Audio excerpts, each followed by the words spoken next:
Eu passei 3 dias cozinhando para a festa de formatura da minha neta. Decorei 60 cadeiras no quintal. Bordei os guardanapos com as iniciais dela. E quando meu filho chegou, ele olhou para tudo aquilo e disse: Mãe, a gente não precisa mais de você. Isso aqui parece festa de roça. Se quiser ir no restaurante, a gente te espera lá, mas troca de roupa que você tá fedendo a gordura. Naquela noite, eu deveria estar jantando com minha família, mas estava sozinha olhando para as cadeiras vazias. Mas o que meu filho não sabia é que aquela humilhação ia mudar minha vida para sempre, só que não do jeito que ele esperava. Mas antes de eu continuar, verifique se você já se inscreveu no canal, deixe seu like. E me conte nos comentários de onde você está ouvindo minha história. Quero muito saber até onde ela já chegou. Acomodei o último centro de mesa com flores de primavera frescas e olhei meu jardim. 60 cadeiras brancas brilhavam sob o sol da tarde, esperando os convidados. Sou Carmen Aparecida de Souza, 67 anos, antiga dona do buffet Sabor da Carmen. Meu filho Ricardo não sabe que o respeito se cozinha em fogo lento, mas está prestes a provar um prato que nunca imaginou. Tudo estava perfeito, exatamente como havia planejado durante meses. O aroma do frango com quiabo, minha especialidade, começava a escapar das panelas de barro na cozinha e se misturava com o cheiro doce dos jasmins que subiam pelas paredes do quintal. Passei 3 dias inteiros temperando os frangos, cortando o quiabo miudinho, cuidando para que a carne ficasse tão macia que se desmanchasse só de olhar. Não era um esforço qualquer. Era a festa de formatura da minha neta Letícia, minha única neta. A luz dos meus olhos que acabara de terminar o curso de engenharia civil. Eu mesma me ofereci para organizar a celebração, não para economizar dinheiro deles, mas porque queria dar à minha menina algo feito com amor, algo com raiz, algo que nenhuma empresa de eventos moderna poderia jamais copiar. Alisei meu avental bordado, esse que só uso nas ocasiões especiais, e olhei o relógio. Eram 5h50 da tarde. Os convidados estavam marcados para as 6h30, tudo cronometrado com a precisão que me caracterizou durante os 35 anos em que dirigi meu negócio de buffet. Antes de me aposentar, nesta cidade do interior de Minas, não tinha casamento, batizado ou festa de santo que não levasse minha comida. O pessoal dizia que a comida da Dona Carmen tinha o poder de curar brigas de casal e acalmar as sogras mais difíceis. Agora, mesmo sem trabalhar para o público, minhas mãos não esqueceram o ritmo da cozinha nem a arte de servir. Escutei o motor de uma caminhonete freando bruscamente na frente do portão de ferro. Sorri pensando que talvez Ricardo e sua esposa Débora vinham cedo para me ajudar com os últimos detalhes, ou para trazer Letícia antes que chegasse o resto da família. Sequei as mãos e caminhei até a entrada, sentindo aquele orgulho gostoso que dá numa mãe quando pode receber os seus. Mas quando Ricardo desceu do veículo, não vi alegria no rosto dele. Ele vinha sozinho, trazia o senho franzido e caminhava rápido, olhando o celular como se estivesse resolvendo uma crise mundial, sem sequer levantar a vista para admirar como eu tinha transformado o jardim da infância dele num salão de festa ao ar livre. Oi, filho, eu disse, abrindo os braços para cumprimentá-lo. Chegou na hora certa para provar o tempero antes que... Ricardo parou seco, desviando do meu abraço com um movimento rápido, como se tivesse pressa de tirar um peso das costas. Olhou as mesas postas, as 60 cadeiras perfeitamente alinhadas, as guirlandas de luzinhas que cruzariam o quintal quando escurecesse, e soltou um suspiro de fastídio. Mãe, a gente precisa conversar rápido porque estou com o tempo contado, disse sem tirar os óculos escuros. Senti um frio de repente no estômago. Aquele que te avisa quando vem uma má notícia, mesmo com o sol da tarde ainda esquentando as pedras do chão. O que foi, meu filho? Aconteceu alguma coisa com a Letícia? Perguntei, levando a mão ao peito. Não, a Letícia tá bem. Ela tá no salão de beleza com a Débora, respondeu ele, movendo a mão como quem tira a importância das coisas. O assunto é a festa. Olha, mãe, a gente pensou melhor e decidiu fazer a comemoração em outro lugar. Fiquei imóvel. O barulho dos passarinhos nas árvores pareceu parar por um segundo. Como assim em outro lugar? Murmurei apontando para as mesas. Ricardo, os convidados chegam em 40 minutos. A comida está pronta. O frango com quiabo, o angu, A farofa da vovó que a Letícia tanto gosta. Tudo está aqui. Ricardo tirou os óculos e me olhou com aquela expressão de condescendência que adotou desde que foi promovido a gerente regional na Vasconcelos Engenharia. Aquele olhar que diz: coitada da velha, não entende como funciona o mundo moderno. Ai, mãe, pelo amor de Deus, a Débora conseguiu uma reserva de última hora no Terraço Gourmet.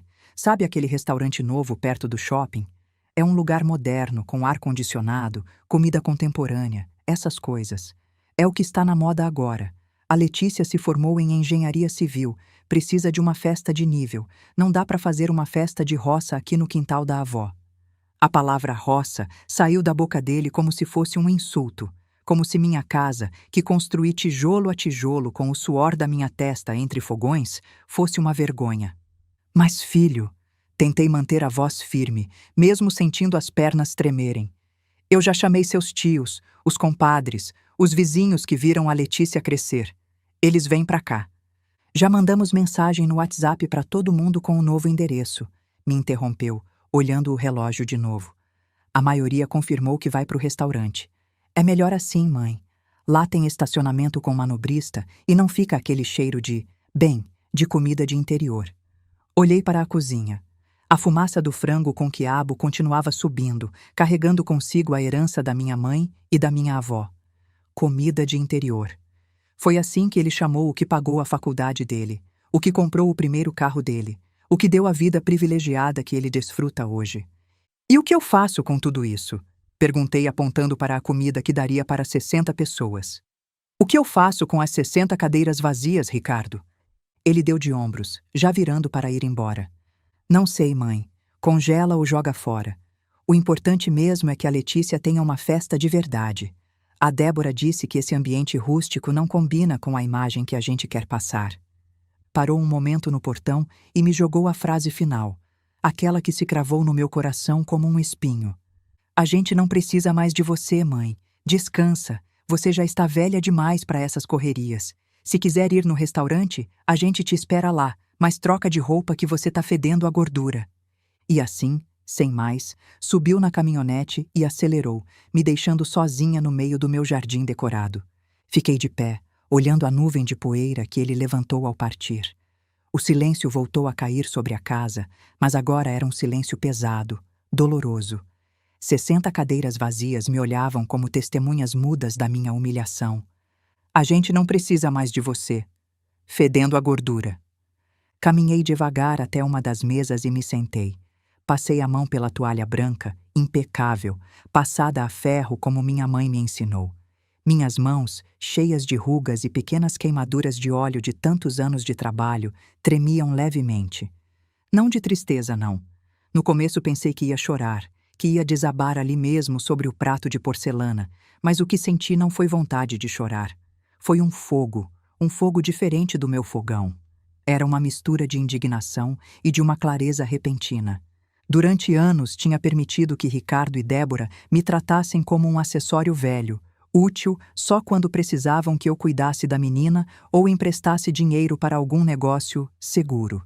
Tinha me feito pequena para que eles se sentissem grandes. Tinha aceitado os desaforos deles pensando que assim são os jovens de hoje em dia. Mas isso era diferente. Isso era falta de respeito ao meu trabalho, à minha história, à minha dignidade. Desprezar a comida é um pecado, mas desprezar as mãos que a prepararam com amor é uma traição. Me levantei e caminhei até as panelas. Levantei a tampa do caldeirão maior. O frango com quiabo brilhava perfeito, cheirando a alho, coentro e amor. Era uma comida digna de reis. Jogar fora? Congelar para comer sobras durante meses sozinha na minha cozinha? Nem pensar, Ricardo, disse em voz alta. E minha voz soou firme no jardim vazio. Eles achavam que por eu ser velha, meu mundo terminava nas 4 paredes desta casa. Achavam que minha única função era esperar as migalhas de atenção deles. Não sabiam que Carmen, a do sabor da Carmen, ainda tinha contatos, ainda tinha nome e, principalmente, ainda tinha um coração que sabia onde estava o verdadeiro valor das coisas. Entrei em casa e procurei minha agenda telefônica, aquela velha agenda de couro gasto onde anotava os pedidos dos meus clientes antigos. Procurei na letra A. Ali estava: Abrigo Municipal Lar São Francisco. E logo embaixo, o número pessoal de seu Antônio, o diretor do abrigo para moradores de rua e famílias carentes, que ficava do outro lado da linha do trem, na área que meu filho jamais pisaria com medo de sujar os sapatos. Mas antes de ligar, olhei pela janela. O quintal estava pronto, decorado, esperando.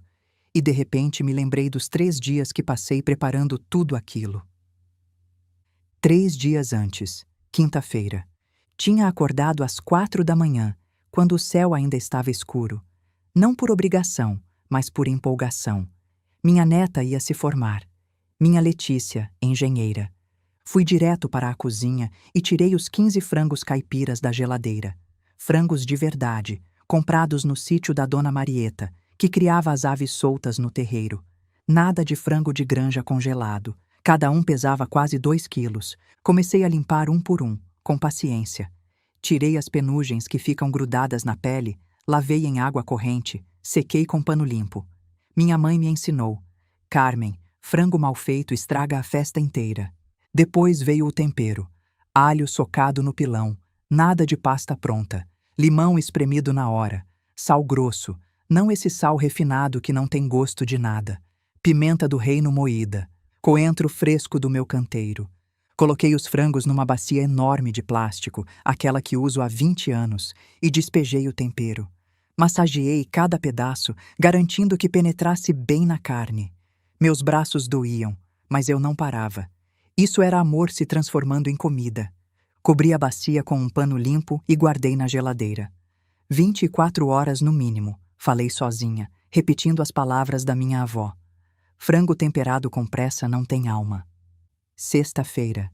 Acordei de novo cedo. Hoje era dia de preparar o quiabo e o angu. Fui na feira às 6 da manhã.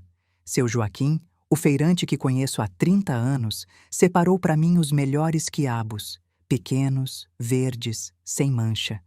Dona Carmen, quando a senhora some, fico preocupado. Achei que tinha parado de cozinhar. Parar nunca, seu Joaquim. É formatura da minha neta. Então esses quiabos são presente meu. Não aceito, não. Voltei para casa com 5 quilos de quiabo, 6 espigas de milho verde para fazer o angu de milho fresco e o coração quentinho pela gentileza do seu Joaquim. Cenei na varanda para cortar o quiabo. Cada um cortado em rodelas fininhas, do mesmo tamanho, para fritar por igual. Levei 4 horas. 4 horas sentada, cortando, lembrando de cada festa que fiz na vida. Depois fui decorar o quintal. Meu vizinho, seu Pedro, me ajudou a esticar o varal de luzinhas de ponta a ponta. Dona Carmen, isso aqui vai ficar bonito que nem casamento. Arrumei as 60 cadeiras em semicírculo, deixando espaço no meio para dança. Cobri 8 mesas redondas com toalhas brancas que passei 2 vezes para ficarem perfeitas. No centro de cada mesa, coloquei um vaso simples com margaridas do meu jardim. Quando anoiteceu e liguei as luzes pela primeira vez só para testar, tive que segurar as lágrimas. Estava lindo. Simples, mas lindo. Do jeito que Letícia merecia. Sábado de manhã. O dia da festa. Acordei às 3 da manhã. Não conseguia mais dormir de tão nervosa. Coloquei os frangos temperados para fritar aos poucos. 15 frangos não se frita de uma vez. É paciência. Óleo quente, mas não fervendo. Cada pedaço dourado por igual. O cheiro tomava conta da casa toda, escapava pelas janelas, perfumava a rua. Enquanto os frangos fritavam, refogava o quiabo em outra panela. Alho, cebola, cheiro verde. O quiabo não podia ficar babento. Tinha que estar sequinho, crocante. Segredo: fogo alto e cozinhar rápido. O angu eu fiz por último. Milho batido no liquidificador com água, coado na peneira fina. Fervia o caldo de frango que sobrou e ia adicionando o milho aos poucos, mexendo sem parar para não embolar. Braço doendo, suor escorrendo, mas o angu ficou perfeito, macio, cremoso, com aquele gostinho de milho de verdade. Às 3 da tarde tudo estava pronto. Os frangos dourados empilhados nas travessas, o quiabo ainda quentinho na panela de barro, o angu tampado com pano limpo para manter morno, o bolo de 3 andares na mesa principal, os brigadeiros brilhando nas travessas de vidro. Olhei para tudo aquilo e senti orgulho. 3 dias de trabalho. 3 dias de amor. 3 dias da minha vida transformados em comida. Foi quando ouvi o barulho da caminhonete de Ricardo chegando. Balancei a cabeça, voltando ao presente. Peguei o telefone e disquei o número de seu Antônio. Alô? Respondeu uma voz cansada e rouca. Antônio, é a Carmen. Carmen do buffet, Sabor da Carmen. Houve uma pausa breve e logo a voz se animou. Dona Carmen, que milagre ouvir a senhora. Em que posso ajudar? Não, Antônio, pelo contrário. Estou ligando porque tenho um problema, mas acho que é uma bênção disfarçada para seu pessoal. Pode falar, Dona Carmen. Tenho comida pronta para 60 pessoas e não é qualquer comida, Antônio. É frango com quiabo do bom, angu fresquinho, farofa da minha avó, bolo de 3 andares. Tenho mesas postas, toalhas passadas, música e flores. Ouvi Antônio prender a respiração do outro lado da linha. Eu sabia que o abrigo sempre tinha dificuldade para conseguir doações, que muitas vezes tinham que esticar uma sopa aguada para dar de comer para 50 bocas. Dona Carmen, é sério isso? E para quando seria? Para agora mesmo, Antônio. Para hoje. A festa está montada no meu jardim. Traz a van do abrigo. Traz as famílias, os velhinhos que estão sozinhos, as pessoas que acabaram de chegar e não comem comida quente há semanas. Traz todo mundo. Aqui cabem 60 pessoas, mas se aparecer mais, a gente tira as cadeiras da cozinha. Mas, Dona Carmen, e a sua festa? A senhora não tinha um compromisso hoje? Olhei as cadeiras vazias e depois para o portão por onde meu filho saiu com toda a sua arrogância. Meu compromisso foi cancelado porque comida de interior não era boa o suficiente para eles. Disse, sentindo como cada palavra me devolvia um pouco da força que Ricardo tentou tirar de mim. Mas não vou deixar que isso se perca.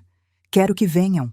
Quero que comam como reis e quero que venham arrumados com o melhor que tiverem, porque vou receber vocês como se fossem o governador em pessoa. Dona Carmen, não sei o que dizer. Deus pague a senhora. Em meia hora estamos aí. Vamos ter que fazer 2 viagens, mas chegamos. Aqui eu espero. Não demora que o arroz esfria. Desliguei o telefone.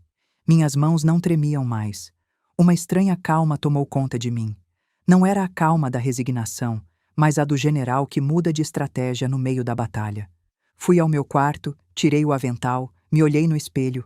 Vi as rugas, sim, mas também vi os olhos de uma mulher que tinha levantado um negócio do nada, que tinha alimentado milhares, que tinha criado um filho sozinha quando fiquei viúva aos 30 anos. Ricardo me disse para trocar de roupa porque eu estava fedendo a gordura. Abri meu armário e tirei meu melhor vestido, não o que pensava usar para servir a eles humildemente, mas um verde escuro de seda que guardava para uma ocasião especial. Coloquei meus brincos de pérola, passei batom vermelho discreto e soltei o cabelo, penteando com orgulho. Borrifei meu perfume favorito, aquele que cheira a gardênia, não a cozinha. Uma semana antes da festa. Letícia tinha aparecido na minha casa numa tarde de sábado. Eu estava na cozinha testando o tempero do frango quando ouvi a campainha. Vó! Ela gritou entrando com aquele sorriso largo que eu não via há meses. Minha neta estava linda como sempre, mas tinha uma tensão no rosto que não conseguia esconder completamente. Minha filha, que surpresa boa!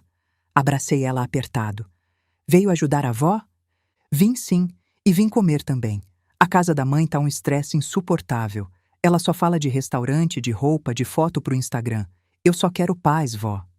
Letícia sentou na mesma cadeira onde sentava quando era criança, balançando as pernas exatamente do mesmo jeito. Vó, faz um pouquinho do frango com quiabo para eu provar? Só um pouquinho? Esse aí só fica pronto na hora da festa, menina. Mas toma aqui, prova o caldo. Dei uma colherada do caldo para ela. Letícia fechou os olhos e quando abriu estavam marejados. Vó, esse gosto é a minha infância inteira. É a receita da sua bisavó, minha filha, da mãe da minha mãe. Essa receita tem 100 anos. Nos abraçamos ali mesmo, no meio da cozinha. Foi quando ela viu os guardanapos que eu tinha bordado, empilhados na mesa. Vó, você bordou meu nome? Em cada um? Bordei, minha filha. Suas iniciais. L.S. Letícia Souza. Letícia pegou um dos guardanapos com cuidado, como se fosse uma relíquia. A mãe ia comprar guardanapo de papel. desses descartáveis do mercado. Ela ficou em silêncio por um momento, passando os dedos pelas iniciais bordadas. Vó, eu preciso te contar uma coisa. A mãe está insistindo muito no restaurante. Ela disse que já fez reserva no terraço gourmet.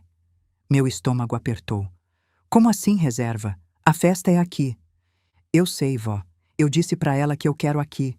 Mas ela falou umas coisas, que seu quintal é pequeno demais, que a comida é muito pesada, que não combina com os meus amigos da faculdade, que o pessoal de engenharia civil está acostumado com outro padrão.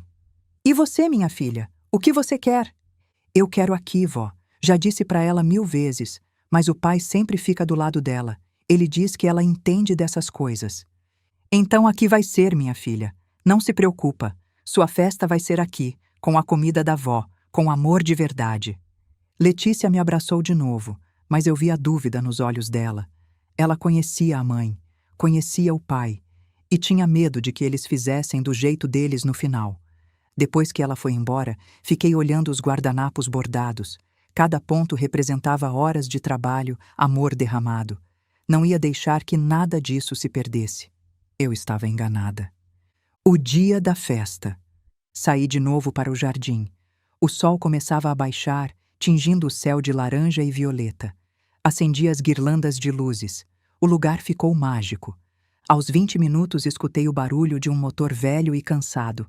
Não era a caminhonete luxuosa do meu filho, era a van velha e despintada do abrigo. Atrás dela vinha uma pequena caravana de gente a pé. Vi mulheres com crianças nos braços, homens com roupas gastas mas limpas, idosos apoiados em bengalas.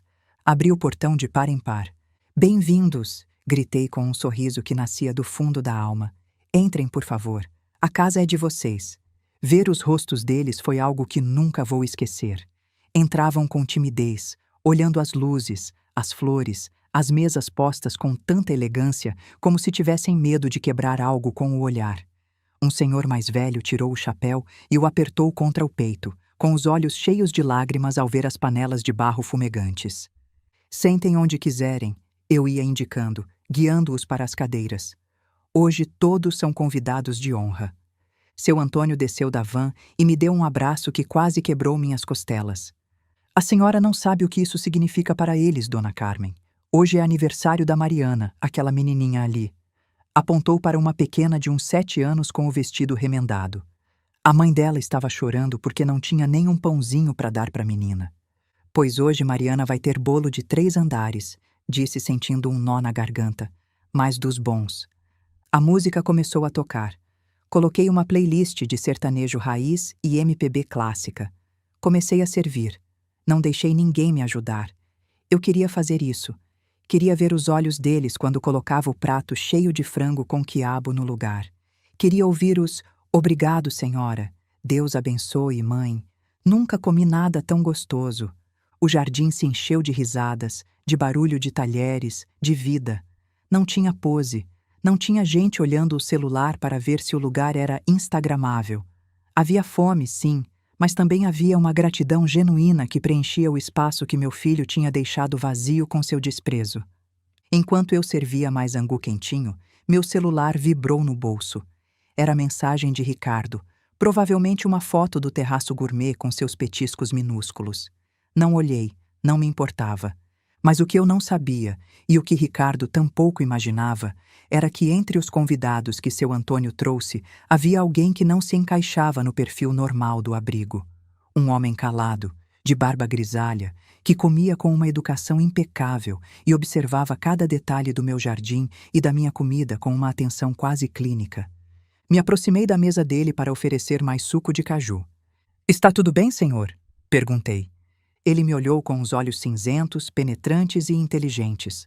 Limpou a boca com o guardanapo de pano e assentiu devagar. "Dona Carmen, a senhora preparou este frango?" "Sim, senhor. É a receita da minha bisavó." "É extraordinário", disse ele sem parar de me olhar. "Faz anos que procuro esse sabor. Anos. Meu nome é Henrique. Meu carro quebrou perto daqui e seu Antônio me ofereceu ajuda. Aceitei vir para o abrigo esperar o mecânico, mas acho que o destino tem formas curiosas de operar. Não dei muita importância naquele momento. Estava ocupada demais sendo feliz vendo as crianças correrem pelo meu jardim. A noite caiu e a festa estava no auge.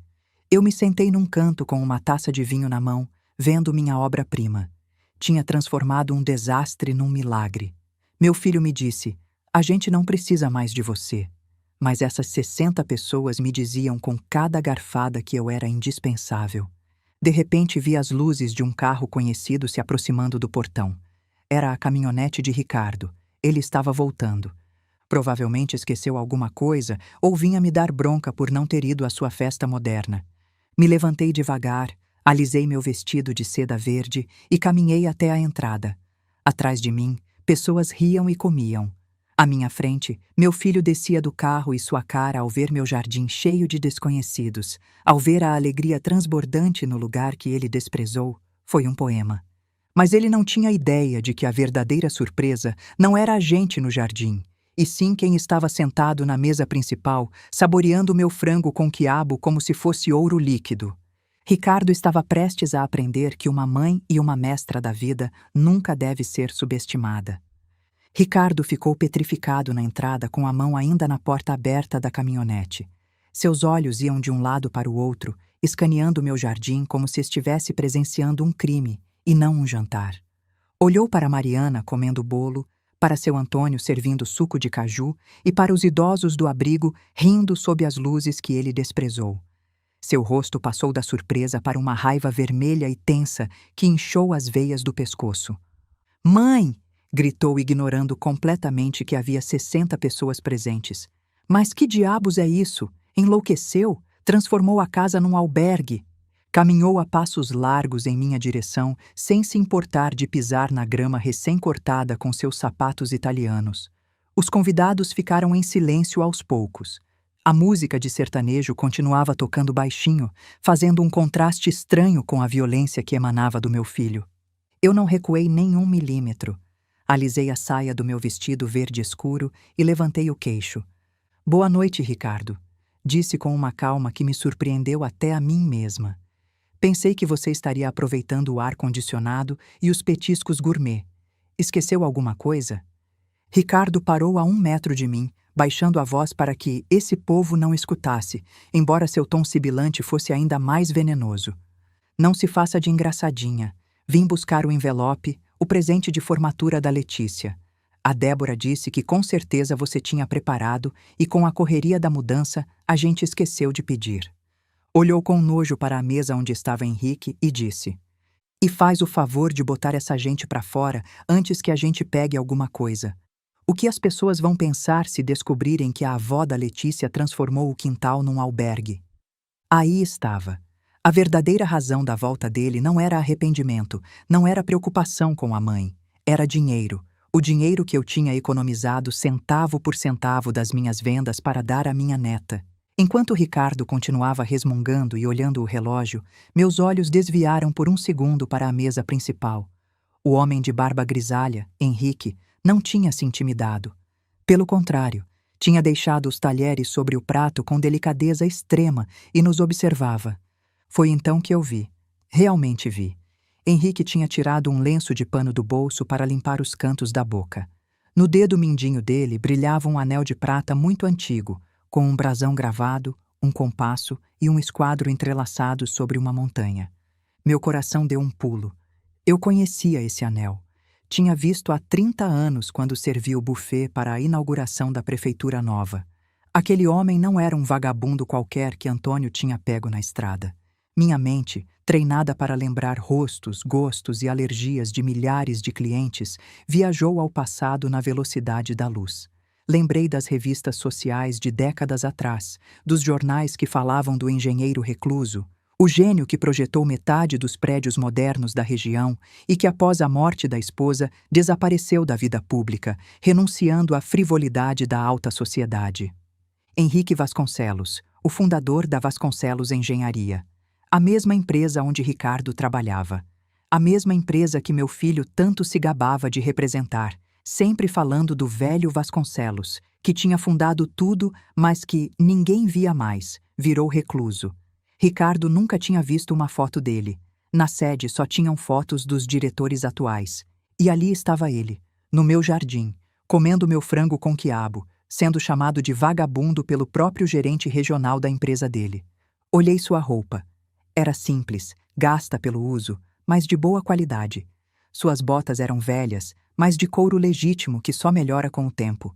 Antônio disse que o carro dele tinha quebrado.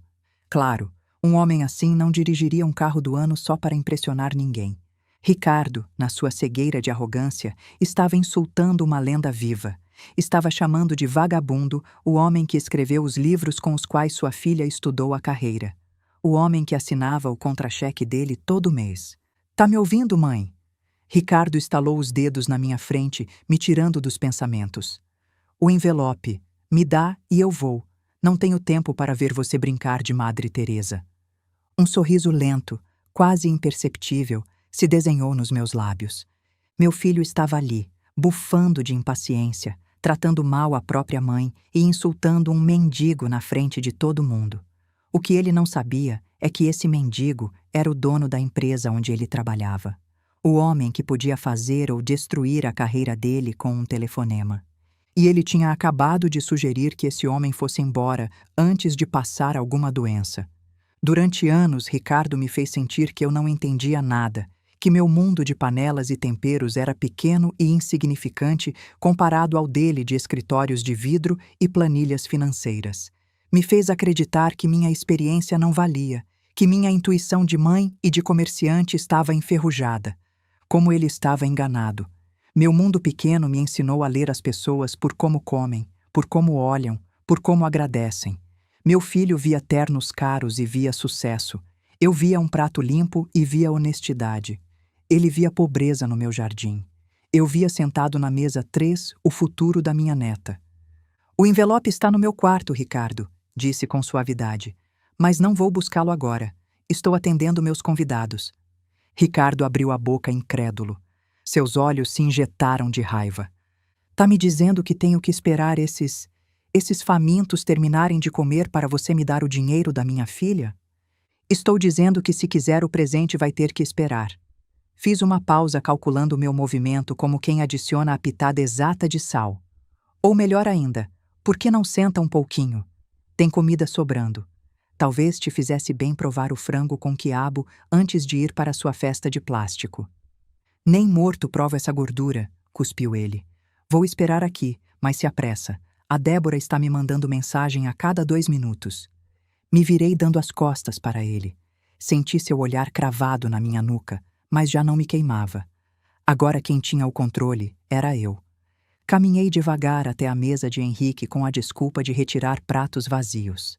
Ao me aproximar, Henrique me olhou. Em seus olhos cinzentos havia uma faísca de diversão e, principalmente, de reconhecimento. Ele sabia que eu sabia. E, mais importante ainda, ele tinha escutado cada palavra desprezível que saiu da boca do meu filho. Dona Carmen, disse Henrique com voz grave, ignorando o escândalo de Ricardo na entrada. Este frango com quiabo me fez lembrar dos domingos na casa da minha mãe há meio século. Fazia tempo que não provava algo autêntico. Hoje em dia é tudo fachada, muita decoração, pouco sabor. Falava da comida, mas nós dois sabíamos que falava de muito mais. A autenticidade é um ingrediente caro, seu Henrique. Respondi em voz baixa, usando seu título pela primeira vez. Ele arqueou uma sobrancelha, surpreso de que eu o reconhecesse, mas depois sorriu com cumplicidade.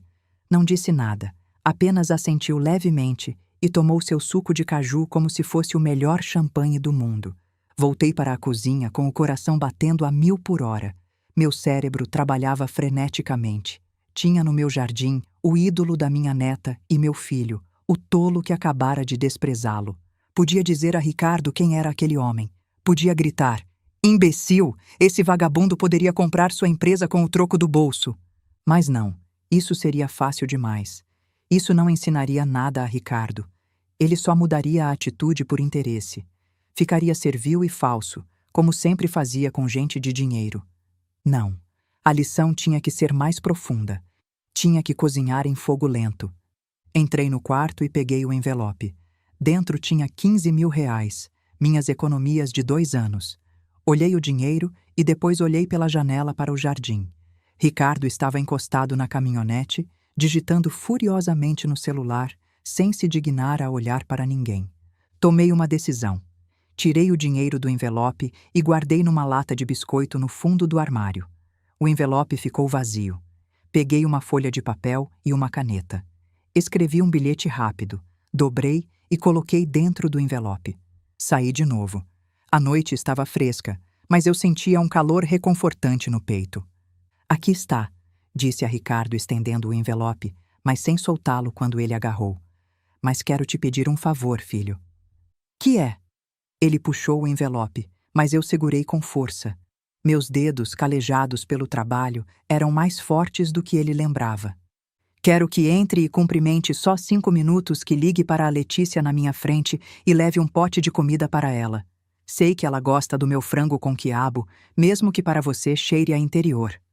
Ricardo bufou, olhando para o céu como pedindo paciência. Mãe, pelo amor de Deus, tá bom, se isso faz eu ir embora mais rápido, mas não vou cumprimentar ninguém de mão. Não precisa, disse soltando o envelope. Só entra. Ricardo guardou o envelope no bolso interno do paletó sem abrir. Erro crasso. Nunca aceite um pacote sem ver o conteúdo.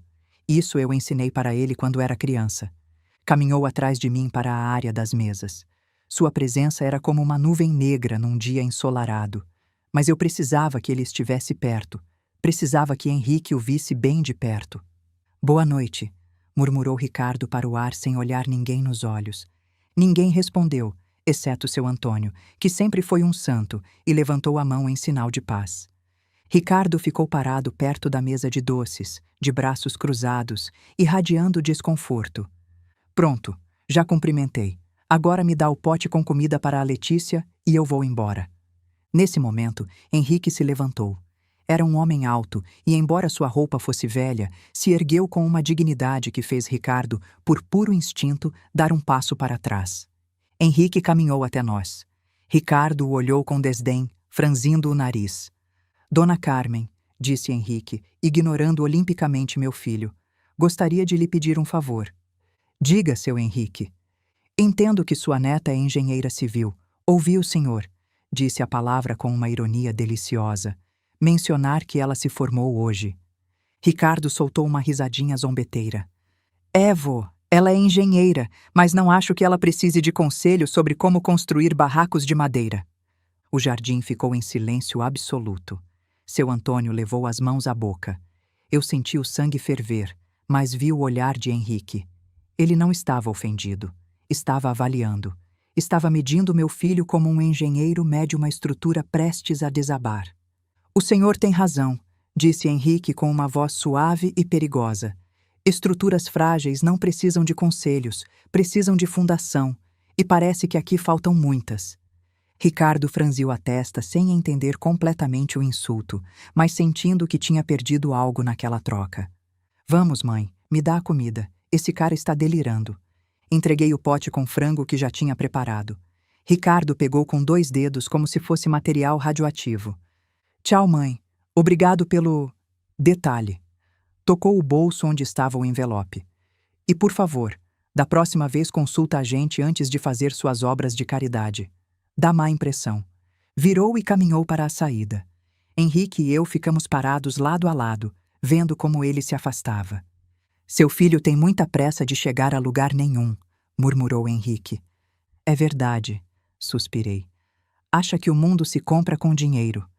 Henrique meteu a mão no bolso e tirou um cartão de visitas. Era branco, grosso, minimalista. Só tinha um nome e um telefone em relevo. Dona Carmen, meu celular morreu há horas e meu carro continua quebrado na estrada. Poderia me emprestar seu telefone para fazer uma ligação? Preciso pedir para virem me buscar e acho que vou precisar falar com minha secretária para agendar uma reunião segunda-feira de manhã. Uma reunião para quê? Perguntei, embora já suspeitasse da resposta. Henrique me olhou e sorriu. Um sorriso de lobo velho que ainda sabe caçar. Para revisar quem são os fornecedores da minha empresa. Tenho a sensação de que estamos trabalhando com gente que não valoriza a qualidade. E isso, Dona Carmen, vai acabar muito em breve. Estendi meu telefone. Enquanto ele discava, ficamos ali na cozinha, eu lavando pratos, ele esperando alguém atender. Alô, Sebastião? Sou eu. Sim, estou bem. Escuta, Preciso que você venha me buscar. Não, não precisa trazer o motorista. Você mesmo vem. Anota o endereço. Enquanto Henrique ditava meu endereço, comecei a separar porções de comida em potes descartáveis para o pessoal do abrigo levar para casa. Dona Carmen, Henrique disse depois de desligar, a senhora transforma alimentos em dignidade. A maioria das pessoas transforma dinheiro em vaidade. A senhora sabe qual vale mais? Sei, sim, mas o mundo parece ter esquecido. O mundo não esqueceu. O mundo só tem dado palco para as pessoas erradas. Ele se aproximou, observando eu embalar a comida. Posso fazer uma pergunta pessoal? Pode. A senhora tem planos para o futuro? Além de ver seu filho aprender uma lição que ele não vai esquecer tão cedo? Ri. Planos? Seu Henrique, tenho 67 anos. Meus planos são cuidar da horta e esperar minha neta me visitar. Que desperdício! Ele balançou a cabeça. Uma mulher com sua capacidade de gestão, de organização, de transformar crise em oportunidade. A senhora já pensou em trabalhar com desenvolvimento social? Trabalhar? Nessa idade? Idade é apenas o número de voltas que demos ao redor do sol, Dona Carmen. A senhora tem mais energia e propósito que qualquer jovem que eu conheço. Fiquei sem palavras. Ninguém nunca tinha falado assim comigo, nem quando tinha 30 anos e tocava o buffet. Se for para fazer diferença de verdade, falei devagar, eu aceito, seu Henrique. Ele sorriu. A gente acerta os detalhes na segunda-feira, disse pegando o telefone que tocava. Meu motorista chegou. Foi até a porta, mas antes de sair, virou para mim. Dona Carmen, seu filho disse que a senhora fede a gordura. Ele está errado. A senhora cheira a legado. Grande diferença. E saiu para o jardim, onde um sedã preto e luxuoso esperava. Vi quando ele entrou no carro e o motorista fechou a porta com reverência. O carro se afastou devagar, fantasma da noite. Olhei para o portão por onde Ricardo tinha desaparecido há horas. Ele ia embora com um envelope que não tinha dinheiro, só uma lição escrita. E eu ficava aqui com 60 pessoas simples e o homem mais poderoso da cidade, prestes a cozinhar a justiça mais doce da minha vida. Ricardo achava que a festa tinha terminado. Pobre e iludido. A verdadeira festa estava apenas começando. A festa foi acabando aos poucos. As famílias se despedindo, cada uma levando seus potes de comida, crianças dormindo nos colos, velhinhos sorrindo. Seu Antônio foi o último a sair, me abraçando forte. Dona Carmen, a senhora sabe que fez a diferença na vida dessas pessoas hoje, né? Eles não vão esquecer. Eu não vou esquecer. A diferença foi recíproca, Antônio. Eu também não vou esquecer. Quando fechei o portão, eram quase meia-noite. O quintal estava silencioso, mas era um silêncio bom. Silêncio de festa que aconteceu, de comida que foi comida, de vida que foi vivida. Sentei numa das cadeiras e liguei o celular que tinha ignorado a noite toda. 17 mensagens de Ricardo. Mãe, cadê o dinheiro? Mãe, isso é sério. Mãe, atende o telefone. Mãe, a Débora está surtando. Mãe, o cartão foi recusado. Mãe, você me ferrou. A última mensagem era de Letícia. Vó, o que aconteceu? Por que você não veio? O pai está muito nervoso e a mãe está gritando com todo mundo. Eu queria estar aí com você. Respondi só para Letícia. Minha filha, tinha uma festa mais importante aqui. A gente se fala amanhã. Te amo. Entrei em casa, lavei o rosto, troquei de roupa. Deitei na cama, mas não conseguia dormir. Não de arrependimento, de antecipação. Segunda-feira prometia ser interessante. Enquanto eu adormecia finalmente lá pela 1 da manhã, Ricardo estava vivendo seu próprio pesadelo a poucos quilômetros dali. Eu não estava lá para ver, mas Letícia me contou depois, com detalhes que ela nunca vai esquecer. A festa no terraço gourmet estava terminando. Letícia linda no vestido branco, os amigos da faculdade todos arrumados, fotos infinitas na parede de neon rosa escrito Engenheira Letícia. Débora tinha postado 20 fotos no Instagram. Tudo perfeito, tudo vazio. O garçom trouxe a conta numa pastinha de couro preta. Ricardo abriu confiante, viu o número, R$ 4.750, e sorriu. Nada que o presente da mãe não cobrisse. Ainda sobraria troco. Foi quando ele lembrou que não tinha aberto o envelope. Colocou a pasta de lado e tirou o envelope do bolso interno do paletó. Por um segundo, sentiu que estava mais leve do que deveria. Abriu. Só tinha um papel dobrado. Ele abriu o papel. Era minha letra, aquela letra redonda de quem aprendeu a escrever em caderno de caligrafia. Filho, o dinheiro está seguro guardado. Quando você aprender a valorizar o que realmente importa, a gente conversa. Com amor, sua mãe que fede a gordura. Ricardo leu. Releu. Olhou dentro do envelope de novo, como se os 15 mil reais fossem aparecer por mágica. Nada. Ricardo, Débora chamou do outro lado da mesa, sem tirar os olhos do celular. Paga logo, amor. Quero ir no banheiro tirar mais umas fotos.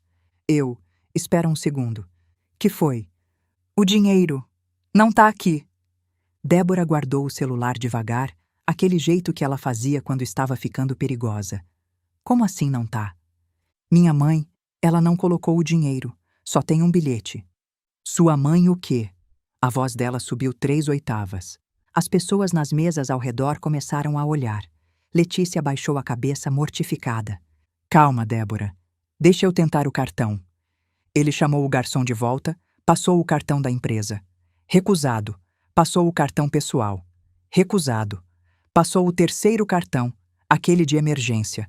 Recusado. O gerente do restaurante se aproximou. Um homem de terno com sorriso profissional, mas olhos duros. Senhor, há algum problema? Não. É só... Deixa eu ligar para o banco. Ricardo se levantou e foi para o canto, telefone colado na orelha. Débora ficou na mesa, vermelha de vergonha, sentindo os olhares de pena dos outros convidados. 15 minutos depois, Ricardo voltou suando. A conta tá no limite, os cartões bloquearam. E agora, Ricardo? Débora levantou, esquecendo completamente que estavam em público. Você me prometeu que tinha tudo sob controle, que sua mãe ia dar o dinheiro, e agora eu vou ter que ligar para o meu pai para pagar a formatura da sua filha? Letícia levantou da cadeira. Mãe, para, tá todo mundo olhando. E eu estou ligando? A culpa é do seu pai incompetente e da sua avó miserável que não deu o dinheiro. Não fala assim da avó, Letícia gritou de volta.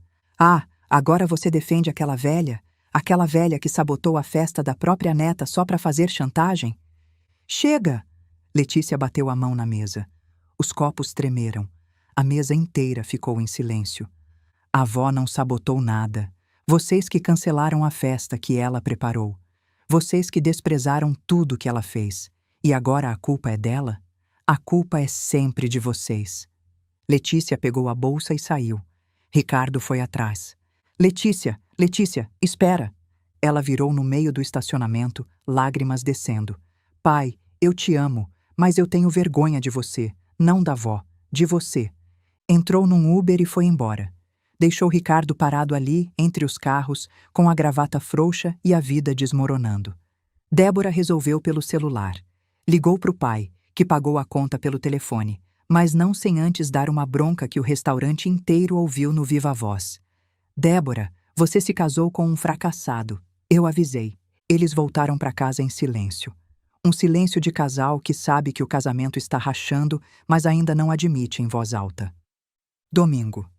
Passei o domingo inteiro limpando o quintal, guardando as cadeiras, lavando as panelas. Trabalho terapêutico. Cada panela que eu lavava, mais leve meu coração ficava. Ricardo não ligou. Nem Débora. Nem Letícia. Às 4 da tarde, a campainha tocou. Era Letícia, com os olhos vermelhos, mas com um sorriso no rosto. Vó. Abri os braços. Ela se jogou neles e chorou. Choramos juntas ali na porta mesmo. Vó, me desculpa. Eu deveria ter insistido mais. Deveria ter vindo para sua festa. Deveria ter... Shh, minha filha. Você não tem culpa de nada. Você estava no meio de uma guerra que não era sua. O pai está desesperado. Os cartões bloquearam. A mãe está furiosa. Eles brigaram a noite inteira. E você? Eu estou aliviada, vó. Pela primeira vez eu consegui falar o que sentia. E sabe de uma coisa? Foi libertador. Fizemos café, sentamos na cozinha. Contei para ela tudo. O Henrique, quem ele era, o que ele presenciou. Os olhos dela foram ficando cada vez maiores. Vó, o Dr. Vasconcelos, o fundador, o próprio. Ai, meu Deus! E o pai chamou ele de várias coisas, nenhuma educada. Letícia cobriu o rosto com as mãos.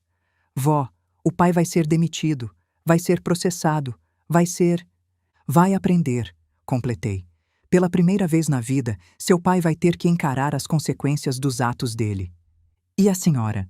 O que vai acontecer com a senhora? Sorri. Eu tenho uma reunião segunda-feira de manhã, com o Dr. Vasconcelos. Ele disse que tem uma proposta para mim. Uma proposta? De trabalho? Parece que sim. Letícia me olhou com admiração. Vó, a senhora tem 67 anos e vai começar um emprego novo, enquanto meu pai provavelmente vai perder o dele. Isso é justiça, completei. Simples assim. Segunda-feira, 8 horas da manhã. Acordei às 6. Tomei banho demorado, escolhi roupa com cuidado. O vestido verde escuro de novo, o mesmo da festa. Meus brincos de pérola, sapato fechado de salto baixo. Fiz um coque no cabelo, passei batom cor-de-rosa discreto. Olhei no espelho. Não era mais a mãe humilhada do sábado. Era Carmen Aparecida de Souza, ex-empresária, prestes a ter uma reunião com um dos homens mais poderosos da cidade. Às 8h30 chegou um carro. Não era táxi. Era um motorista particular, mandado pelo Dr. Vasconcelos. Dona Carmen, sou João, motorista do Dr. Henrique. Vim buscá-la. Entrei no carro, um sedã preto, silencioso, com cheiro de couro novo. O motorista colocou MPB clássica tocando baixinho. Era um tratamento que eu não tinha há décadas. Durante o trajeto até Belo Horizonte, fiquei olhando a paisagem. Tinha feito esse caminho tantas vezes quando Ricardo era criança, de ônibus lotado, voltando de entregar marmitas em empresas da capital. Agora ia de carro particular para uma reunião na maior construtora da região. A vida dá voltas.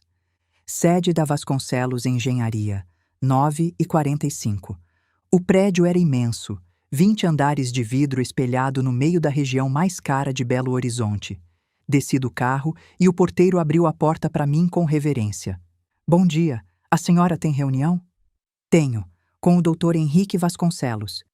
Ele pegou o telefone interno, falou baixo, desligou com expressão surpresa. Pode subir, último andar, elevador privativo à direita. Caminhei pelo lobby. Mármore no chão, pé direito alto, uma escultura moderna no centro. Gente de terno e salto alto passando rápido, todos com aquela cara de quem tem reunião importante. Apertei o botão do elevador privativo. A porta abriu com um ping suave. Entrei. Apertei 20. O elevador começou a subir, rápido. Meu estômago apertou, não sei se pela velocidade ou pelo nervosismo. No 10º andar, o elevador parou. A porta abriu. E lá estava Ricardo. Ele estava de terno cinza, gravata azul, pasta na mão. Mas tinha olheiras profundas, barba por fazer, cheiro de desespero. Quando me viu, congelou. Mãe? Bom dia, Ricardo. Ele entrou no elevador com aquele jeito de quem está indo para o próprio enterro. O que você está fazendo aqui? Tenho uma reunião. Reunião? Aqui? Com quem? Com a diretoria. Ele riu, um riso nervoso, sem humor. Mãe, para com isso. Isso aqui é sério. Eu fui convocado para uma auditoria de emergência. Se você veio aqui fazer escândalo, pedir para o meu chefe me perdoar, vai ser pior. Vá embora, por favor. Eu não vim fazer escândalo nenhum, Ricardo. Vim trabalhar. Trabalhar? Mãe, você enlouqueceu? Ele passou a mão no cabelo, desesperado. Escuta, eu tô ferrado. Muito ferrado. Se eu perder esse emprego, eu perco o apartamento, o carro, tudo. A Débora vai me largar. Eu tô no limite. O elevador continuava subindo. Você devia ter pensado nisso antes de chamar o dono da empresa de vagabundo, falei. O dono da... Do que você tá falando? Aquele homem no meu jardim, o mendigo que você disse que precisava sair antes de passar doença. Era o Dr. Henrique Vasconcelos, o fundador da empresa onde você trabalha. O sangue sumiu do rosto dele. Ficou branco igual papel. Não, não pode ser. Pode sim. E ele ouviu cada palavra que saiu da sua boca. Mãe, me ajuda. Fala para ele que eu não sabia, que eu sou um bom funcionário, que eu... Ricardo, Durante toda a sua vida eu te ajudei, te defendi, te protegi das suas próprias burradas. Mas dessa vez não. Dessa vez você vai ter que encarar sozinho. O elevador parou. Andar 20. A porta abriu. Uma secretária elegante de uns 50 anos estava esperando, com pasta na mão e expressão séria. Dona Carmen? Senhor Ricardo? O doutor Vasconcelos aguarda os dois. Ricardo me olhou com desespero, mas eu já estava saindo do elevador. Sala de reunião. A sala era enorme. Mesa de madeira escura que cabia 20 pessoas. Janelas de vidro do chão ao teto mostrando Belo Horizonte inteira lá embaixo. Ar-condicionado no ponto, silêncio absoluto. E no final da mesa, de costas pra gente, olhando a cidade, estava o doutor Henrique Vasconcelos. Ele estava de terno cinza escuro agora, perfeitamente cortado. Cabelo e barba aparados. Sapatos que provavelmente custavam mais que o meu carro. Era outro homem, mas quando virou, os olhos eram os mesmos, cinzentos, inteligentes, implacáveis. Bom dia, disse ele. A voz encheu a sala. Ricardo tentou falar. Doutor Henrique, senhor, eu não sabia que o senhor era... Eu nunca... Se eu soubesse... Sente-se, senhor Ricardo. Ricardo sentou. Ou melhor, caiu na cadeira. Henrique fez um gesto para mim. Dona Carmen, por favor, a cadeira ao meu lado. Sentei. Ricardo me olhou como se eu fosse uma alienígena. Henrique colocou uma pasta na mesa. Grossa, pesada, com o nome de Ricardo na etiqueta. Senhor Ricardo Souza, gerente regional, 5 anos de empresa. Começou bem, subiu rápido, mas nos últimos 2 anos... Ele abriu a pasta. Irregularidades, materiais de segunda qualidade faturados como premium, comissões não declaradas, superfaturamento em 15 obras. Senhor, eu posso explicar. Pode, para o Ministério Público também, se preferir. Ricardo empalideceu ainda mais. Achei que ele fosse vomitar ali mesmo. Doutor Henrique, por favor, eu tenho família, dívidas. Se o senhor me demitir, eu não sei o que faço. Família? Henrique repetiu. Ele se virou para mim. Dona Carmen, o senhor Ricardo tem família? Tem sim, respondi. Uma mãe que ele disse que fedia a gordura, uma filha que ele envergonhou, uma esposa que só está com ele pelo dinheiro. Ricardo baixou a cabeça. Vou dar 2 opções ao senhor, Ricardo. Henrique continuou. A primeira, demissão por justa causa, processo criminal, provavelmente prisão. A segunda, ele olhou para mim. A segunda depende da sua mãe. Ricardo levantou a cabeça confuso. Dona Carmen, eu ofereci para a senhora um cargo de consultora sênior no nosso novo projeto de desenvolvimento social. A senhora aceitou a proposta no sábado. Agora eu pergunto, a senhora quer que seu filho vá preso ou quer que ele aprenda? Todos os olhos se viraram para mim. O silêncio era tão denso que dava para ouvir o ar-condicionado. Prisão não ensina nada, falei devagar. Ele vai sair de lá pior do que entrou.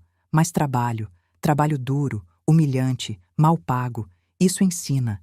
Henrique sorriu. O que a senhora sugere? Ele devolve o dinheiro que desviou, cada centavo. Vende o carro importado, vende os relógios de grife, vende o que for preciso. E depois... Pausa dramática. Ele trabalha para mim, no projeto social, salário mínimo, 6 meses. Se ele provar que aprendeu humildade, aí o senhor reconsidera a situação dele. Ricardo abriu a boca. Fechou. Abriu de novo. Mãe, você quer que eu seja seu subordinado? Quero. E você vai chamar de senhora no ambiente de trabalho. Henrique bateu a mão na mesa rindo. Perfeito. Senhor Ricardo, aceita a proposta ou prefere meus advogados? Ricardo olhou para mim. Pela primeira vez em décadas, olhou para mim de verdade. Viu não a mãe que ele podia manipular, mas a mulher que eu sempre fui. Forte, decidida, cansada de ser pequena. Eu aceito. Ótimo, disse Henrique pegando um contrato já pronto. Assine aqui. Começa amanhã, 7 da manhã. Abrigo São Francisco. Dona Carmen vai te dizer o que fazer. Ricardo assinou com mão tremendo. Foi quando o celular dele tocou. Alto, estridente. Débora. Atenda, ordenou Henrique, no viva voz. Ricardo suava. Apertou o viva voz. Ricardo, cadê você? O banco ligou, vão tomar o carro, o cartão de crédito cortaram o limite. Minha mãe tá aqui me olhando com aquela cara de eu avisei. O que tá acontecendo? Débora, eu perdi o emprego. Silêncio do outro lado. Depois, como assim perdeu? Fui demitido. Demitido? Demitido? Ricardo, eu não casei com você para virar pobre. Se você perdeu o emprego, acabou. Tá me ouvindo? Acabou. Vou ligar pro advogado da minha mãe agora mesmo. Débora, espera. Esperar nada. E não me vem com história de recomeçar, de aprender, de crescer junto. Eu não sou sua mãe que aguenta tudo calada. Aliás, se aquela velha miserável, egoísta, folgada, fedendo a gordura tivesse dado o dinheiro, nada disso tinha acontecido. É culpa dela. Estendi a mão. Ricardo, resignado, me passou o telefone. Coloquei no meu ouvido. Débora, aqui é a velha miserável. Silêncio mortal. Escuta bem o que eu vou falar. Meu filho vai trabalhar para mim pelos próximos 6 meses. Salário mínimo. Se você quiser ir embora, pode ir. Mas se ficar, vai aprender a tratar a sogra com respeito. Porque agora, minha filha, quem segura as pontas aqui sou eu. Tenha um bom dia. Desliguei. Henrique estava sorrindo de orelha a orelha. Dona Carmen, a senhora é magnífica. Ricardo estava com as mãos na cabeça, quebrado, destruído, mas vivo. Amanhã, 7 da manhã, repeti. Não se atrase, e vem com roupa de trabalho, nada de terno. Os 6 meses. Não vou mentir, os primeiros dias foram terríveis. Ricardo chegava no abrigo de cara fechada, fazendo o corpo mole, reclamando de tudo. O primeiro dia foi o pior. Ele apareceu às 7 da manhã com cara de quem não tinha dormido. Terno e gravata. Ricardo, eu disse roupa de trabalho. Eu não tenho roupa de trabalho, só tenho roupa de escritório. Então vai ter que comprar. Enquanto isso, pede para o seu Antônio uma roupa emprestada. Ele usou uma calça velha e uma camiseta surrada do abrigo. Parecia um cachorro sem dono. Pegou a pá que ofereci como se fosse uma cobra venenosa. Isso é trabalho de peão, mãe. Eu sou gerente. Era gerente, corrigi. Agora é ajudante. Vai lá cavar a vala pro esgoto novo. Primeiro mês. O desmoronamento. Ricardo sofreu. Muito. As mãos criaram bolhas que estouraram e sangraram. As costas doíam tanto que ele mal conseguia levantar da cama. O orgulho doía ainda mais. Seu Geraldo, o pedreiro veterano que trabalhava na obra, não tinha pena. Ô doutor, ergue esse saco de cimento direito, senão vai cair tudo torto. Não me chama de doutor, Ricardo resmungou. Então para de ter chilique de doutor e trabalha. Foi no 10º dia que ele quis desistir. Chegou no abrigo chorando, literalmente. Lágrimas descendo, mãos tremendo. Mãe, eu não aguento. Por favor, eu vou ficar doente. Meu corpo não aguenta esse esforço. Seu corpo aguenta sim. Milhões de brasileiros fazem isso todo dia e aguentam. A diferença é que você não está acostumado. Mas eu não sou pedreiro, eu estudei, eu tenho diploma. E o seu Geraldo não? Ele tem diploma de técnico em edificações e trabalha nisso há 40 anos, com orgulho. Ricardo ficou quieto. Você quer desistir? Desiste. Mas sabe o que você vai encontrar lá fora? Nada. Sem emprego, sem referências, sem dinheiro, sem esposa. A Débora já entrou com divórcio. Você quer adicionar preso nessa lista? Ele enxugou as lágrimas. Não. Então volta para o trabalho. Foi também no primeiro mês que Débora foi embora de vez. Ricardo tinha ido ao apartamento, que estava prestes a ser retomado pelo banco, buscar umas roupas. Encontrou a casa vazia. Ela tinha levado tudo. Móveis, eletrodomésticos, até as panelas. Deixou um bilhete na geladeira vazia. Não casei para ser pobre. Boa sorte com sua mãezinha. Ele me mostrou o bilhete. Esperava que eu dissesse algo. Conforto, pena, raiva dela. Só disse, pelo menos agora você sabe o que ela era. Segundo mês, a quebra do orgulho. Foi quando Ricardo começou a mudar de verdade. Não porque quis, mas porque não tinha mais escolha. Teve que alugar um quartinho numa pensão. R$ 400 por mês. 8 metros quadrados, banheiro compartilhado, ventilador velho, longe do apartamento de 120 metros com vista para o parque. Teve que aprender a cozinhar, arroz com ovo todo dia, às vezes nem ovo, só arroz com sal. Teve que pegar ônibus lotado às 5:30 da manhã para chegar ao abrigo às 7. Os mesmos ônibus que eu peguei a vida inteira. Uma manhã, o ônibus quebrou no meio do caminho. Ricardo teve que andar 3 quilômetros debaixo de sol para não se atrasar. Chegou suado, ofegante, com a camisa grudada nas costas. Seu Geraldo olhou para ele e riu. Ô moço, bem-vindo ao Brasil de verdade. Como assim? Isso aí que você viveu hoje? Milhões de pessoas vivem todo dia. Ônibus quebrado, patrão que não quer saber de desculpa, sol rachando a cuca. A diferença é que eles não têm caminhonete importada esperando na garagem para quando der vontade. Ricardo ficou quieto. Naquela noite, no quartinho da pensão, ele me ligou. Mãe, eu passei a vida inteira achando que era melhor que os outros, que merecia mais, que tinha direito a coisas que os outros não tinham. Hoje eu descobri que eu não sou especial. Sou só mais um. E sabe o que é pior? Isso deveria me deixar triste, mas me deixou aliviado. Por quê, filho? Porque ser especial é cansativo. Ser normal é libertador. Mas algo mudou quando ele parou de reclamar e começou a observar. Viu o seu Geraldo, 62 anos, ensinando o filho de 18 anos a profissão. Meu menino vai ser mestre de obras, vai ganhar bem, vai ter profissão digna. Viu a dona Geralda, ex-moradora do abrigo, agora voluntária, costurando roupas doadas para vender e reverter pro abrigo. A vida me tirou tudo, mas não tirou minhas mãos. Viu o Josué, ex-viciado, trabalhando mais duro que todo mundo, chegando primeiro e saindo último. Tenho que compensar os anos que desperdicei. Uma tarde, Ricardo sentou do meu lado na hora do almoço. Estávamos comendo a marmita que o abrigo fornecia. Arroz, feijão, carne moída, salada simples. Mãe, posso perguntar uma coisa? Pode. Como é que você aguentou? Todos aqueles anos, sozinha, trabalhando até não poder mais, eu sendo ingrato. Como é que você não desistiu? Olhei para ele. Tinha perdido uns 5 quilos, tinha cor de sol nas bochechas, as mãos calejadas. Parecia mais vivo do que nos últimos 10 anos. Porque eu nunca tive o luxo de desistir, Ricardo. Quando seu pai morreu e eu fiquei com você pequenininho e sem um centavo, eu podia ter desistido. Mas aí quem ia te criar? Então eu não desisti. Acordei no dia seguinte e fui vender marmita. Eu nunca te agradeci de verdade por isso. Não precisa agradecer, precisa aprender. Terceiro mês, o despertar. Foi quando vi a mudança nos olhos dele. Não era mais o homem quebrado, era um homem se reconstruindo. Ricardo começou a chegar mais cedo, antes das 7. Ficava até mais tarde. Aprendeu a rebocar parede, a assentar tijolo, a fazer argamassa no ponto certo. Mais importante, aprendeu os nomes.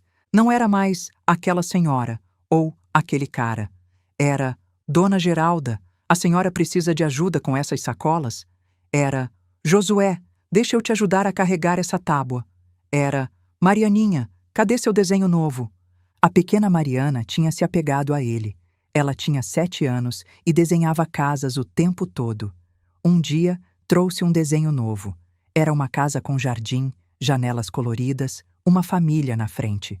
Tio Ricardo, quando eu crescer vou ser engenheira igual a Letícia. Vou fazer casa bonita para todo mundo que não tem casa.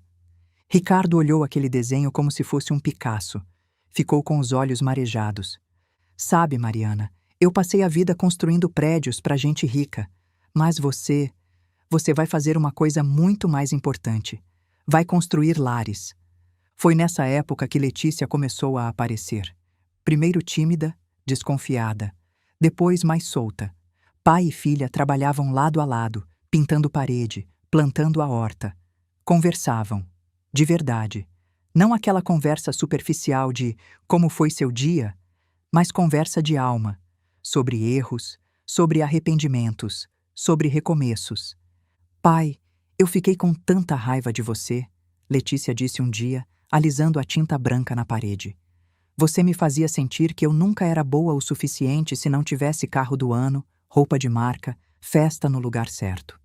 Eu sei, e eu te peço perdão por isso. Mas sabe o que é engraçado? Agora, vendo você aqui, sujo de tinta, suado, trabalhando de verdade, eu nunca senti tanto orgulho de você. Ricardo largou o rolo de pintura e abraçou a filha.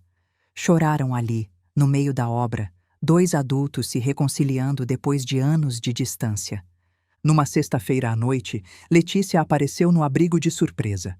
Ricardo estava no fundo do terreno, sozinho, lixando uma porta velha que ia ser reaproveitada. Pai? Ele levantou a cabeça. Estava coberto de pó de madeira, com óculos de proteção tortos e a camiseta rasgada no ombro. Filha, o que você está fazendo aqui a essa hora? Vim te ver trabalhar. Ela sentou num banquinho ao lado dele. Posso ficar? Claro. Ficaram em silêncio por um tempo. Ricardo lixando, Letícia observando. Pai, eu nunca te vi tão presente.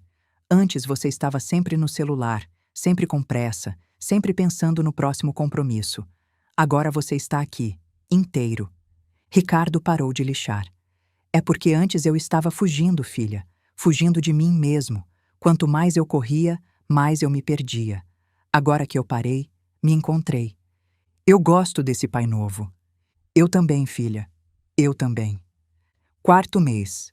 O propósito. A obra estava ficando bonita. Paredes pintadas de branco e amarelo, telhado novo, janelas que fechavam direito, cozinha com fogão industrial, geladeira grande, pia de inox. Mas mais importante, estava ficando cheia de vida. O abrigo agora tinha capacidade para 80 pessoas. Mães solteiras, idosos, famílias inteiras. Gente que estava invisível para a sociedade, mas que ali tinha nome, tinha voz, tinha vez. E Ricardo estava vendo tudo isso acontecer com as próprias mãos. Teve um dia que chegou um rapaz novo, Marcos, 22 anos. Tinha sido expulso de casa quando assumiu que era gay. Vivia na rua há 3 meses. Estava magro, doente, sem esperança. Seu Antônio o recebeu, deu banho, roupa limpa, comida. O rapaz chorou na frente de todo mundo. Ricardo ficou vendo da porta. Depois veio até mim. Mãe, tem certeza que a gente não pode construir mais um quarto? Ter mais vagas? A verba acabou, filho. E se eu usar o que sobrou da venda do meu relógio, dá para comprar o material? Olhei para ele surpresa. Aquele relógio suíço era a última coisa de valor que ele tinha. Dá sim, mas você tem certeza? Absoluta. Aquele relógio só me dizia as horas. Esse quarto vai dar tempo de vida para o Marcos. Construímos o quarto. Ricardo, seu Geraldo, Josué e eu. Em 2 fins de semana estava pronto. Marcos foi o primeiro a dormir lá. Chorou de novo, mas dessa vez de alegria. Henrique apareceu numa visita surpresa naquela semana. Encontrou Ricardo no telhado, consertando uma goteira. Depois veio falar comigo na cozinha. Dona Carmen, preciso admitir uma coisa. O quê? Quando a senhora propôs essa punição para o seu filho, eu achei que ele ia desistir na primeira semana. Homens como ele, criados no conforto, acostumados a mandar, eles quebram fácil. E ele não quebrou, ele dobrou, como bambu na tempestade. Henrique olhou pela janela, vendo Ricardo descer do telhado e ir ajudar Dona Geralda a carregar umas caixas. A senhora sabia que isso ia acontecer? Não sabia. Esperava. Meu filho se perdeu, mas o menino que eu criei ainda estava lá dentro. Só precisava de alguém que acreditasse nele o suficiente para exigir o melhor. A senhora é uma mulher sábia, Dona Carmen. Sou uma mãe, Dr. Henrique. É a mesma coisa. 5º mês. A reconstrução. Henrique Vasconcelos vinha visitar a obra toda sexta-feira. Sempre de terno, sempre elegante, mas sempre respeitoso.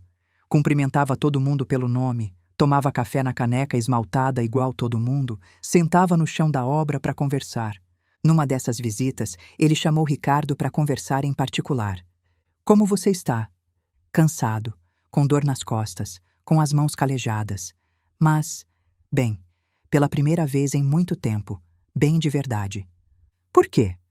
Porque eu sei que o que eu tô fazendo importa. No escritório, eu podia sumir e ninguém ia sentir falta. Aqui, se eu falto um dia, tem tijolo que não assenta, tem parede que não pinta, tem gente que não come. Henrique assentiu. Você aprendeu. Aprendi, do jeito mais difícil possível, mas aprendi. Sexto mês, o novo homem. No último mês, Ricardo era outra pessoa. Tinha perdido 15 quilos do peso de escritório e ganho músculos de verdade. Tinha cor no rosto, tinha luz nos olhos. Mais importante, tinha humildade. Quando via alguém precisando de ajuda, ajudava. Quando via injustiça, falava. Quando via sofrimento, chorava. No último dia antes da inauguração, ficamos só nós dois terminando uns detalhes. Era sexta-feira, 19h. Todo mundo tinha ido embora. Mãe, ele disse enquanto fixava a última placa na parede. Obrigado. Obrigado por quê? Por não desistir de mim. Quando eu merecia cadeia, você me deu uma chance. Quando eu merecia ser esquecido, você me lembrou quem eu era. Você é meu filho, Ricardo. Eu nunca ia desistir de você. Mas podia. Depois de tudo que eu fiz, você podia. Larguei a vassoura e fui até ele. Segurei o rosto dele com as duas mãos. Aquele rosto que eu vi crescer, que eu vi se perder, que eu vi se encontrar de novo. Mãe não desiste. Mãe não esquece. Mãe não abandona. Mesmo quando o filho vira um estranho, a mãe continua ali, esperando ele voltar para casa. E você voltou, meu filho. Você voltou. Choramos ali, abraçados no meio da obra pronta. Não eram lágrimas de tristeza, eram lágrimas de recomeço. O dia da inauguração. Sábado, 15h. Exatamente 6 meses depois daquela festa que mudou tudo. O abrigo agora se chamava Centro Comunitário Sabor da Carmen. Placa bonita na entrada, feita pela própria Letícia, que tinha desenhado de graça como presente. Tinha gente pra caramba, 200 pessoas. Prefeito, vereadores, empresários. Henrique tinha trazido meia elite da cidade, moradores do bairro, pessoal do abrigo. E lá na frente, no púlpito improvisado, eu. Há 6 meses, comecei. Eu achei que minha vida tinha acabado. Meu filho me disse que eu não era mais necessária, que minha comida cheirava a rosa, que minha casa era uma vergonha. Naquele dia, eu olhei para 60 cadeiras vazias e pensei, e agora, Carmen? Olhei para Ricardo, que estava no meio da plateia, limpando as lágrimas com o braço. Sobrou tudo, sobrou minha história, sobrou minhas mãos, sobrou minha fé de que gente boa ainda existe. E sobrou a certeza de que enquanto eu tiver panela no fogo e cadeira para oferecer, ninguém vai passar fome perto de mim. A plateia aplaudiu. Esse centro não é meu, é de vocês, de cada família que entrar aqui precisando de ajuda e sair com a barriga cheia e a dignidade intacta. Obrigada. Desci do palco. Henrique me esperava embaixo. Dona Carmen, seu período de teste como consultora acabou. A senhora superou todas as expectativas. Quero renovar seu contrato por mais 2 anos, com aumento de 40%. Aceito. Ele se virou para Ricardo. E você, senhor Ricardo? Seus 6 meses acabaram. Você devolveu todo o dinheiro. Trabalhou duro. Não reclamou. Mudou. Ricardo engoliu seco. Tenho uma vaga para você. Coordenador de projetos sociais. Salário bom, benefícios, escritório no prédio principal. De volta ao mundo corporativo. A outra opção é ficar aqui, no campo, com salário menor, mas fazendo diferença real. Você escolhe.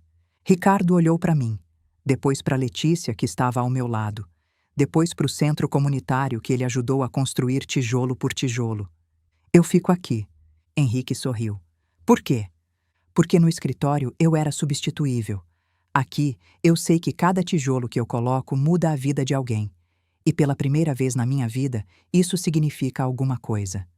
Letícia abraçou o pai. Eu abracei os dois.